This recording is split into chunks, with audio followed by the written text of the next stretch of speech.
Boa tarde, pessoal. Beleza, galera, prazer imenso retornar a esse espaço, né, maravilhoso, esse espaço de ensino e aprendizagem, e que com certeza vai levar ao caminho do sucesso de vocês, que é a aprovação no Exame Nacional do Ensino Médio, tá bom? Tranquilo? Moçada, nós vamos começar nossa aula de hoje com um assunto muito importante, um assunto bem interessante e que tem uma forte abordagem nas provas do Exame Nacional do Ensino Médio, tá? Nós vamos falar de demografia, ou também encontrado no material didático com o termo geografia da população, tá certo? O comportamento da população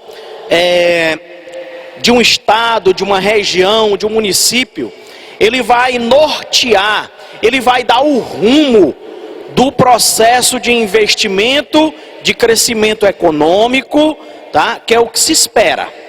Então, para isso, nós precisamos ter o conhecimento. A partir do momento em que um chefe de família, tá? Ele faz um planejamento financeiro do seu lar, com o número de membros que compõem a família, ele precisa ter esse conhecimento em estrutura de idade, em divisão de gênero, em número de indivíduos, para que ele possa fazer a aplicação financeira destes recursos. E com o município, com o estado, com o governo federal, tá? Isso de qualquer país é vital para o bom desenvolvimento da sociedade, do comportamento da sociedade. Então vamos, de início, observar algumas definições, tá certo? Algumas definições. Primeiro, qual é a origem, né? O termo demografia. Graphen vem de estudo, tá certo? E demo, de povo. Origem de palavra de origem grega, que significa a descrição do povo, ou estudo do povo, quando a gente faz uma referência ao termo demografia. Quando nós falamos da ramificação da ciência geográfica, a demografia, você pode dizer que é o ramo da geografia que estuda os aspectos populacionais, tá? Então, uma definição simples da demografia é esse estudo dos aspectos populacionais. Mas que aspectos populacionais são esses? Lembra que eu falei agora há pouco de um chefe de família em sua organização, em seu núcleo familiar? Quantos participantes tem? Quantos são homens? Quantos são mulheres? Qual é a idade deles? São esses aspectos. Por exemplo, o Brasil precisa fazer desenvolvimento, investimento econômico na educação. O que é fundamental ele fazer? Observar a faixa de idade da população. Quantos estão distribuídos entre 0 e 19 anos? Quantos estão entre 20 e 59 anos? Quantos estão de 60 anos a mais? Então, a partir daí, ele faz o planejamento.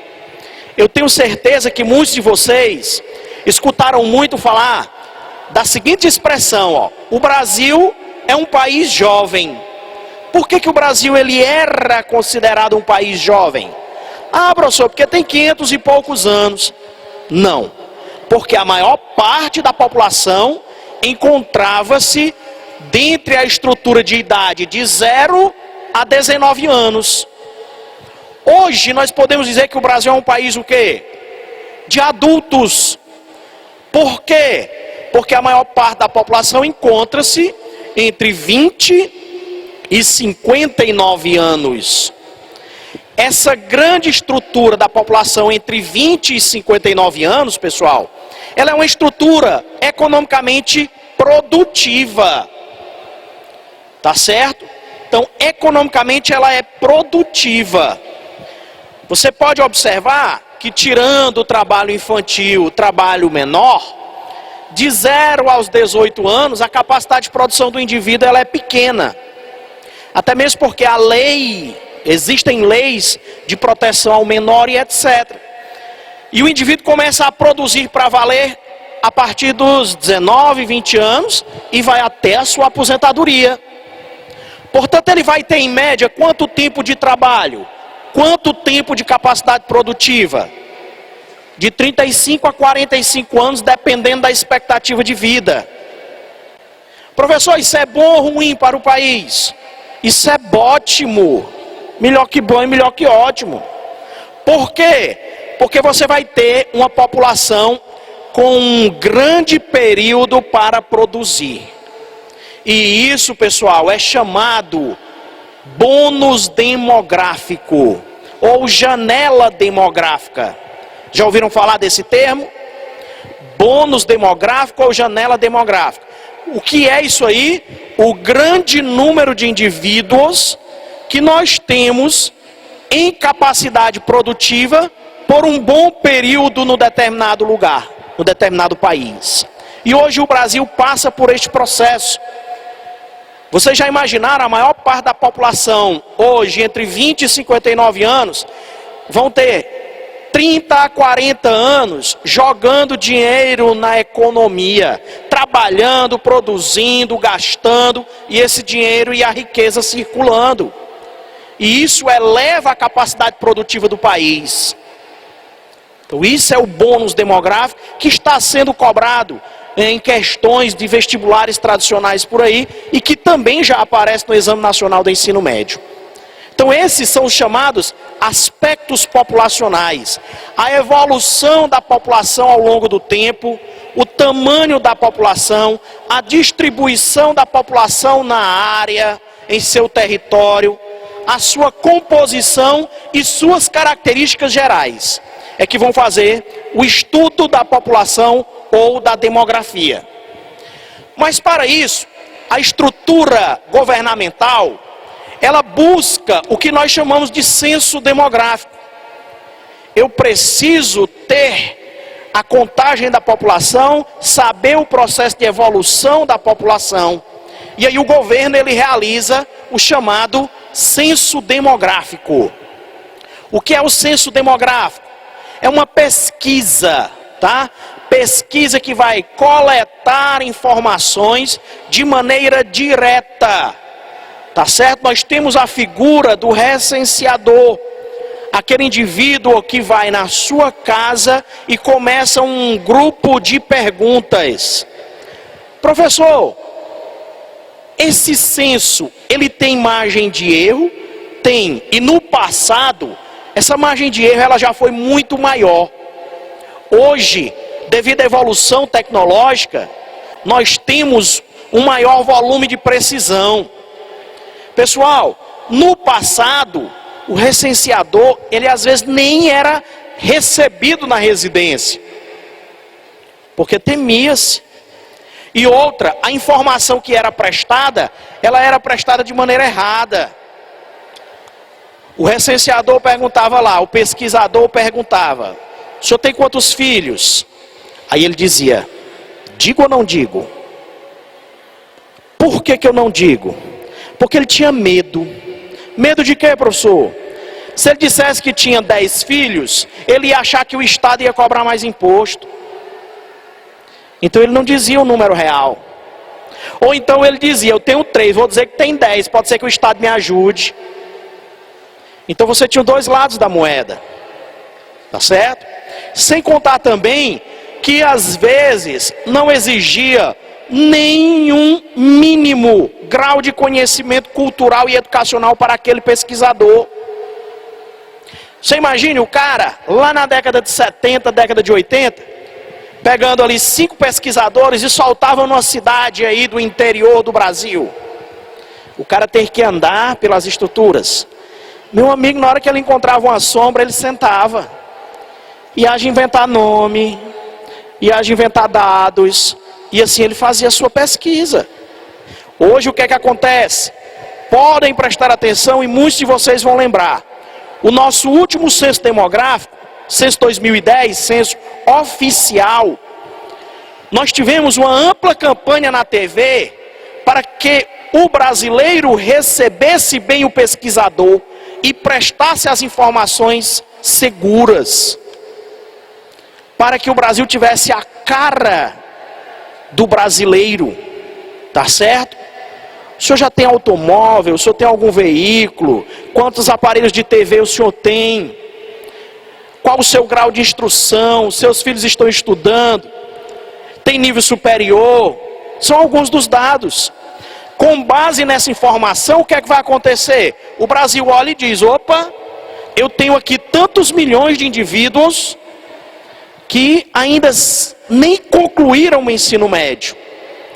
Qual é a verba da educação? Então desenvolve todo esse projeto para os indivíduos concluírem o ensino médio. Anos depois, opa, evoluiu o número de indivíduos no ensino médio. Agora vamos projetar o financiamento do ensino superior.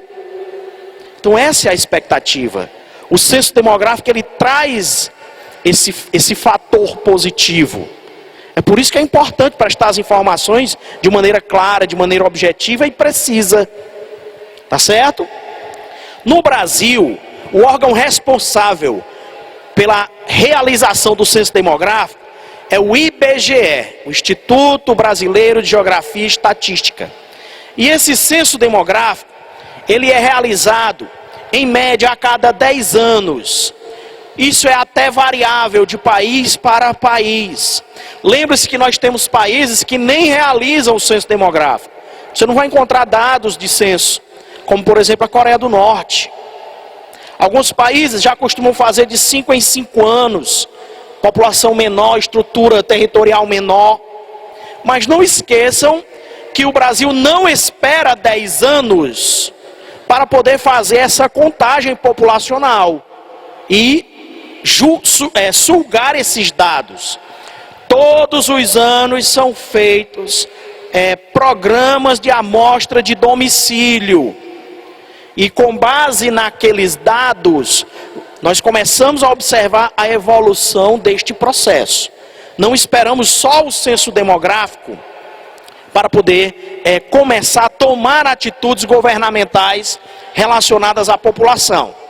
Você tem os PNADs, você tem pesquisas que são feitas, por exemplo, pela Organização das Nações Unidas, diversos institutos vão fazendo pesquisas e essas pesquisas, elas vão fornecendo dados para que a administração pública, a administração privada consiga trabalhar melhor para a população. Tranquilo?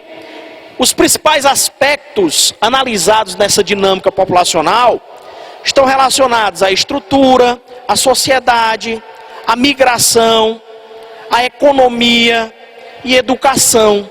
São os principais focos, tá certo? Observados no censo demográfico, tá? O que é uma população? Nós escutamos muito isso no dia a dia, pessoal. Você vai ver TV, a população X, a população Y. População, você pode considerar que é um grupo de pessoas de um determinado lugar, tá certo?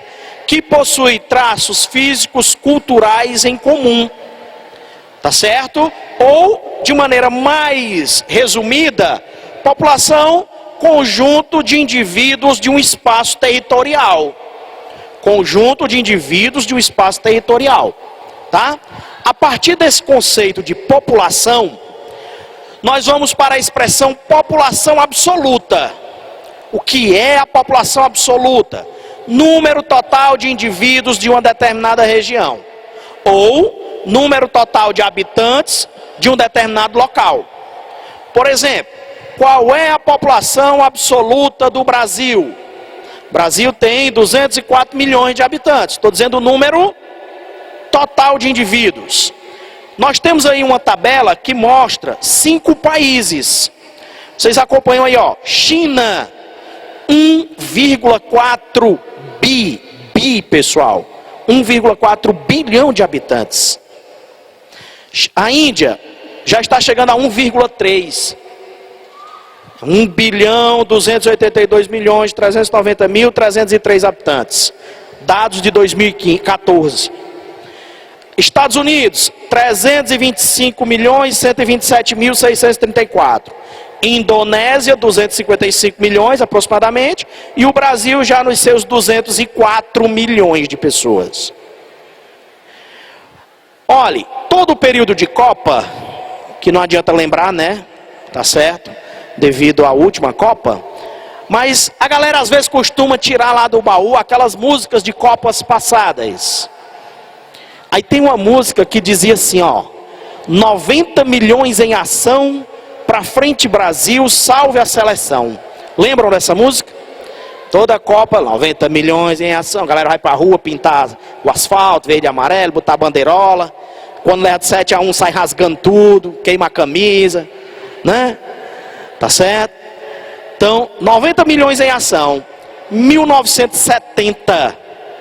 Copa de 70. Existe uma teoria chamada teoria malthusiana e neomalthusiana. Tá certo?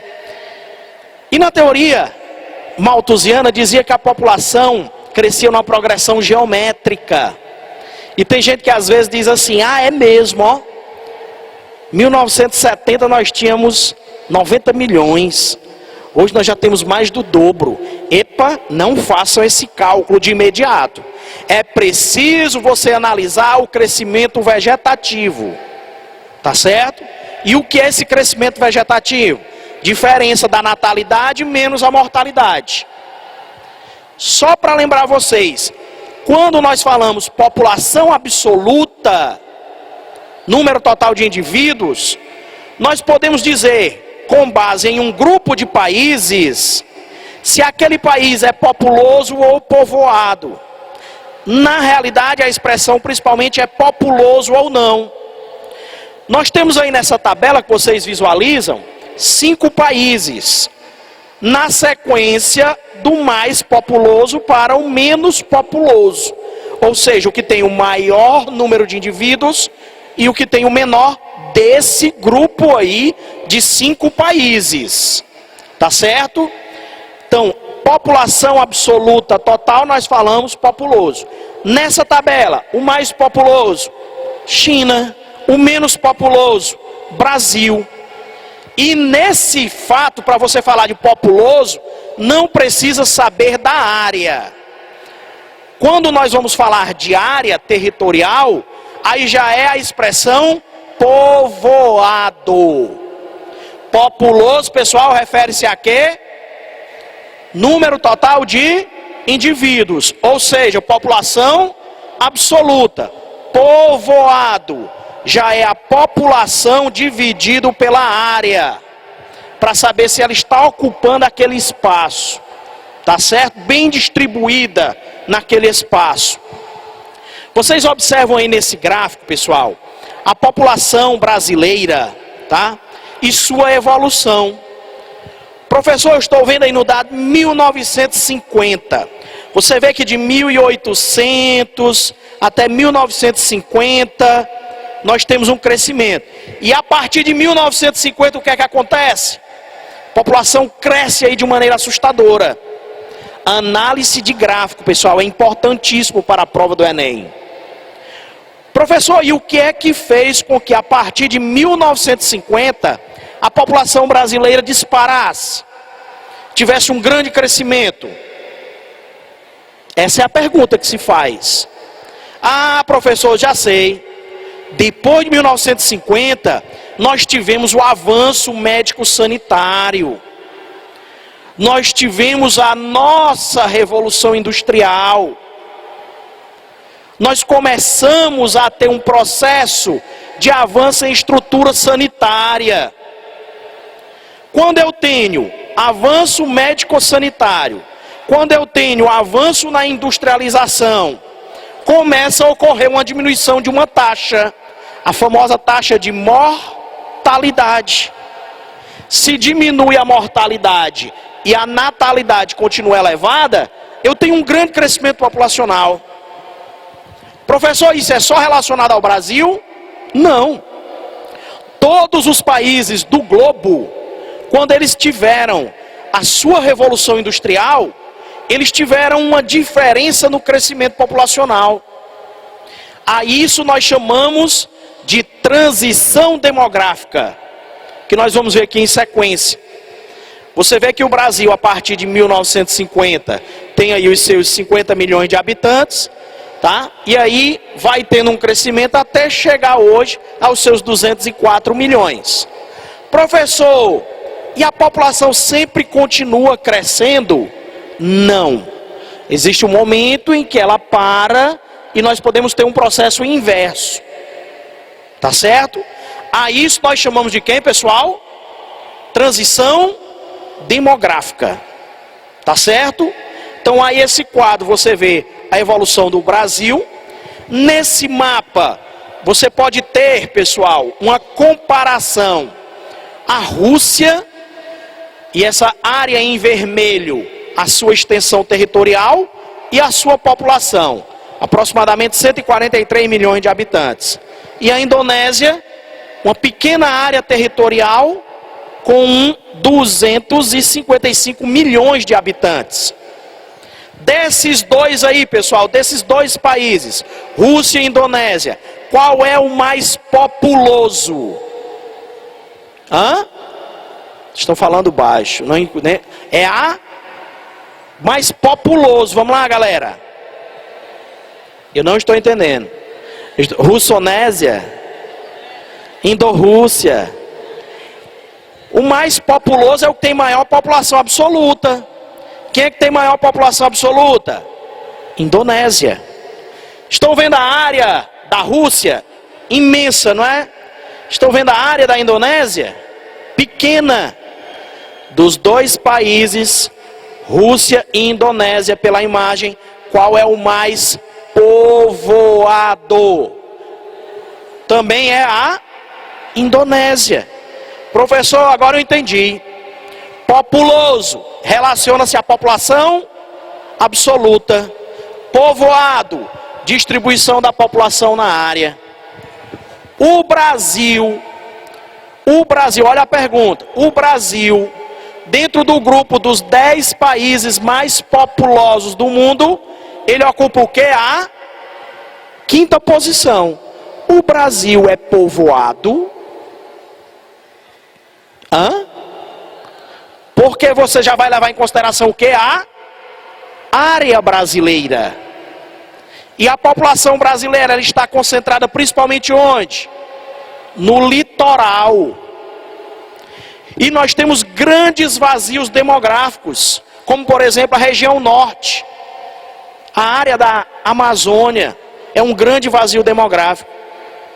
Se você for observar um mapa de densidade demográfica, você vai ver a concentração no litoral. Alguma dúvida, pessoal, de populoso e povoado? Nenhuma. Vimos população absoluta, populoso, povoado. E o que é população relativa ou densidade demográfica?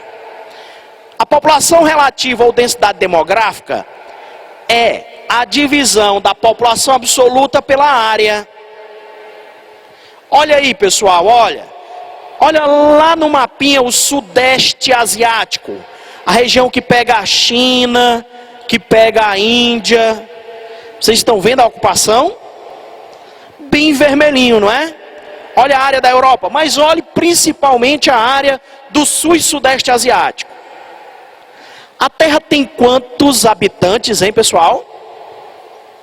7 bilhões, né? Passando da casa dos 7 bi. Eu falei para vocês, só a China e a Índia, as duas juntas, tem 2,7 bilhões, pessoal. Só esses dois países. Se você for juntar com o Japão, com a Indonésia, Paquistão, Bangladesh, dos 10 países mais populosos do globo, 6, se você ainda considerar a Rússia asiática, estão no sul e sudeste da Ásia e na parte central. Essa área do sul e sudeste da Ásia é chamada de formigueiro humano. E essa população está distribuída onde? Nos vales dos rios, principalmente. Rio Azul, Rio Amarelo, Rio Indo, Rio Ganges, Brahmaputra. Tá certo? Tranquilo? Então não esqueçam dessa região do sul e sudeste da Ásia, tá? Ser considerada essa área do formigueiro humano. olha a densidade demográfica no Brasil. Observe o mapa do Brasil, como eu citei há pouco. Olha o litoral brasileiro. O Brasil começou a ser ocupado pelo litoral. Levou a população para o interior. Depois a população voltou para a área litorânea. Tá certo?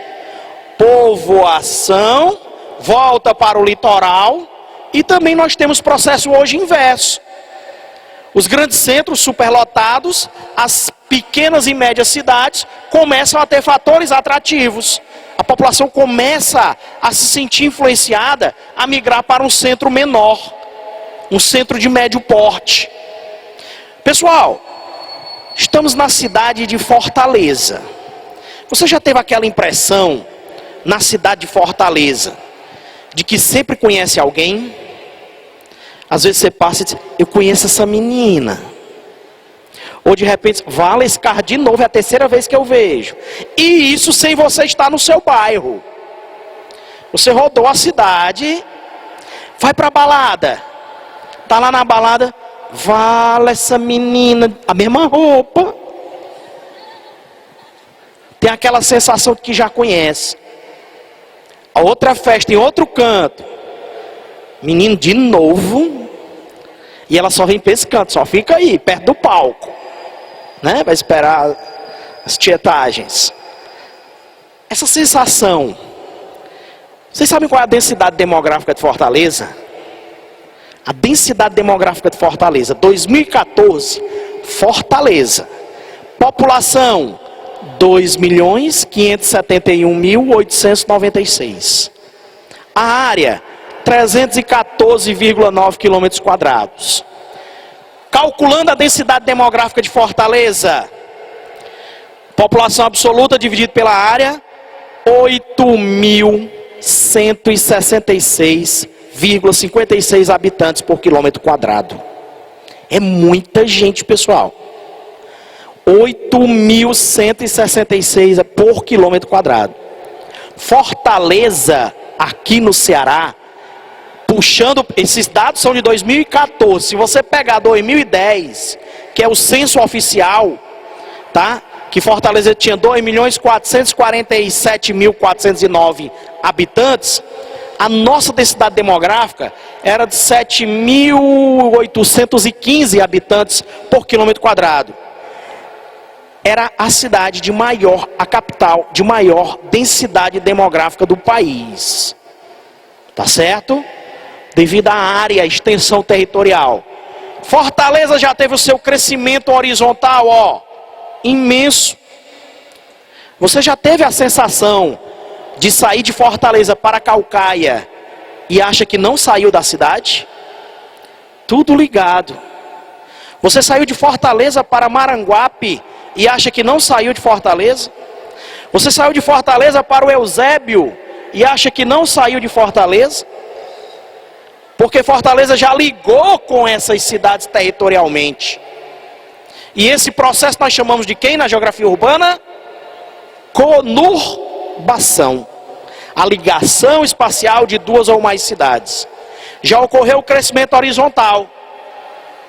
Professor, como é o nome mesmo, hein? Conurbação. Não é cornubação não, tá? É conurbação. Professor, então esse é o crescimento horizontal. Exato, a cidade vai crescendo. E agora, qual é o crescimento? Crescimento o quê? Vertical. A cidade agora vai com o seu grande ritmo de crescimento em edificações, em prédios, como nós chamamos. Tranquilo, pessoal? Beleza? Então, visto essas definições, nós podemos observar nesse mapa, pessoal, a densidade demográfica do Brasil. Fortaleza tem quanto, hein, pessoal? 8.166. Vocês sabem qual é a densidade demográfica do Brasil, aproximadamente? 24 habitantes por quilômetro quadrado. A do Brasil. A da região norte. Eu falei para vocês, região norte é uma área de vazio demográfico. Densidade demográfica, no máximo 5 habitantes por quilômetro quadrado. Região Nordeste, maior do que a do Brasil, 36. Região Sudeste, aliás, região Sul, em torno de 50 habitantes por quilômetro quadrado. Professor, e a região Sudeste? Hoje em torno de 96 habitantes por quilômetro quadrado. Também a região Sudeste incorpora 3 grandes centros: São Paulo, Rio de Janeiro, Belo Horizonte, que vão incorporar um grande número de indivíduos. Tá certo? Tranquilo? Beleza? Professor, o senhor falou sobre crescimento vegetativo. O que é o crescimento vegetativo? Primeiro vamos entender o que é taxa de natalidade. Acompanhe aí. O que é a taxa de natalidade? Número de nascidos vivos vezes 1000 dividido pelo total da população. Tá certo? Número de nascidos vivos vezes 1000 dividido pelo total da população. Esse resultado pode ser por 100 ou por 1000. Tá? Ok? Você pega, por exemplo, nós temos aí no quadro um exemplo hipotético. Nascidos em um ano X, 775 mil. Qual era a população total? 55.173.000. Então qual vai ser a minha taxa de natalidade? Número de nascidos, 775 mil, vezes 1000, dividido pelo total da população. 55.173.000. Portanto eu tenho 14 por 1000. Então a minha taxa de natalidade vai ser 1,4%. Então aí é a taxa de natalidade, tá? Taxa de mortalidade, mesma relação. Nesse caso nós vamos ter o número de óbitos vezes 1000 dividido pelo total de habitantes.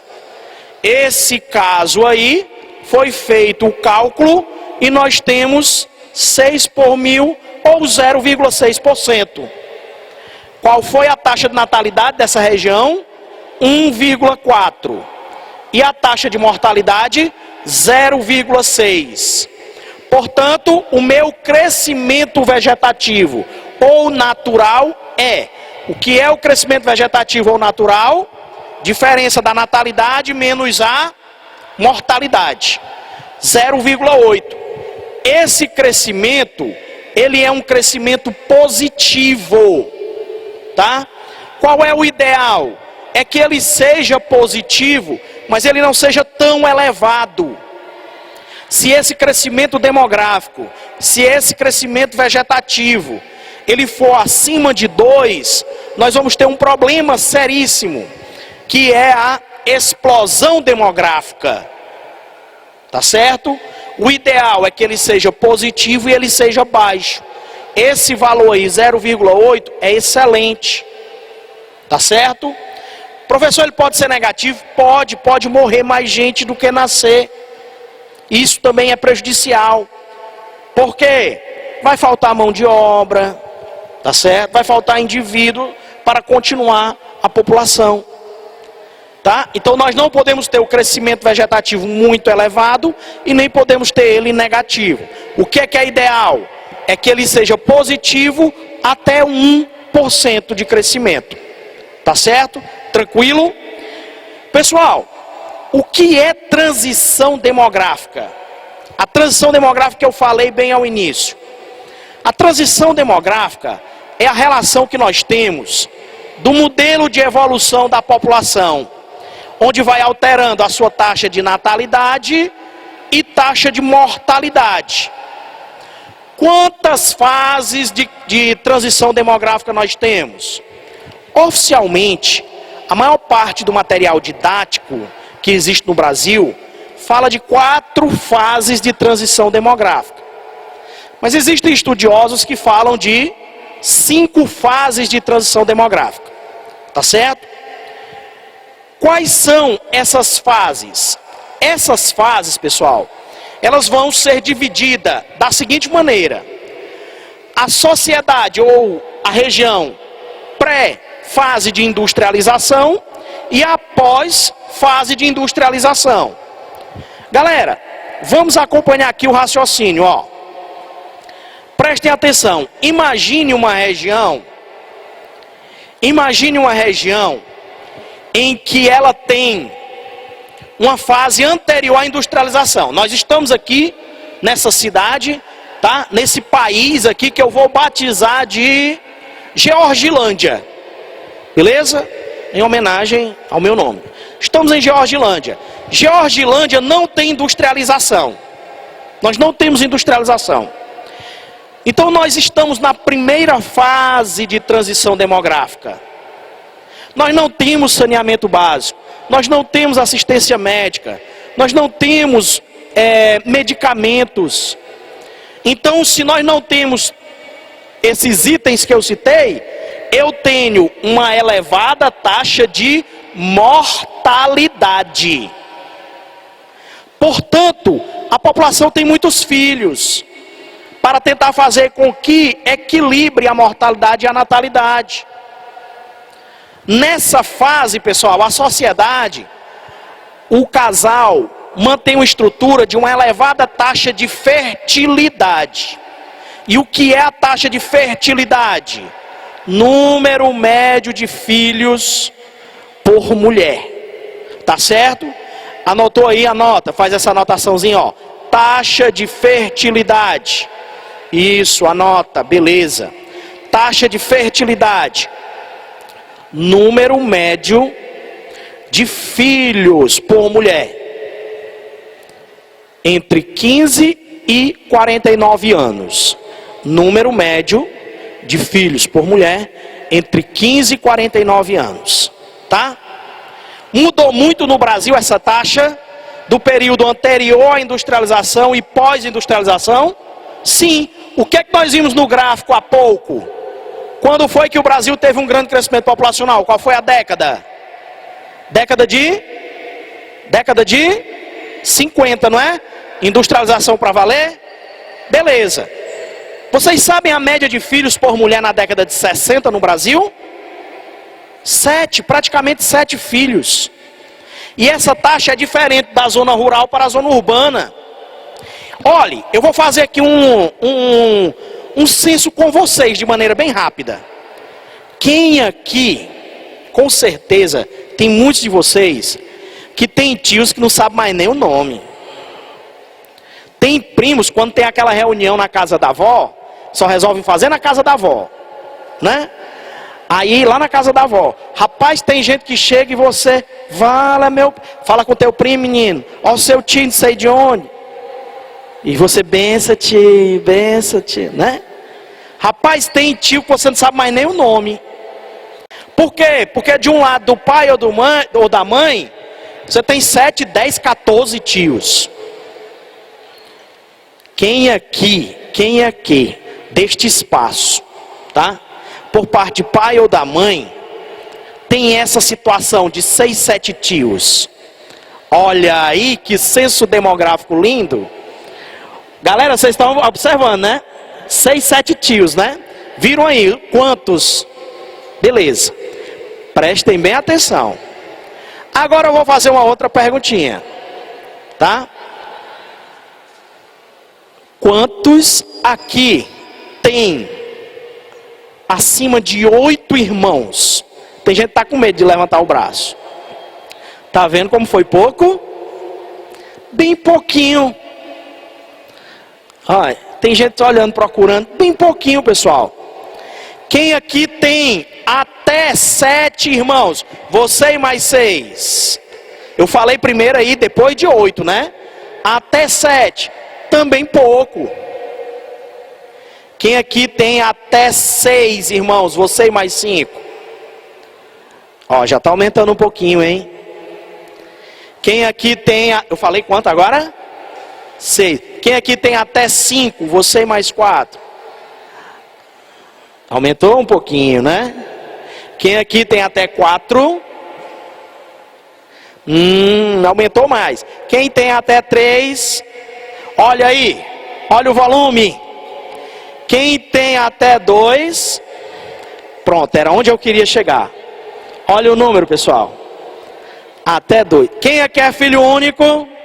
Olha aí, rapaz. Mas, ó, tem alguns aqui que são inexistentes, viu? Não levantaram o braço nem com acima de 8, nem com 7, nem com 6, nem até filho único. Chegar em casa, olha no espelho e diz: eu existo. Meu nome é George. Eu existo. Mamãe, eu existo.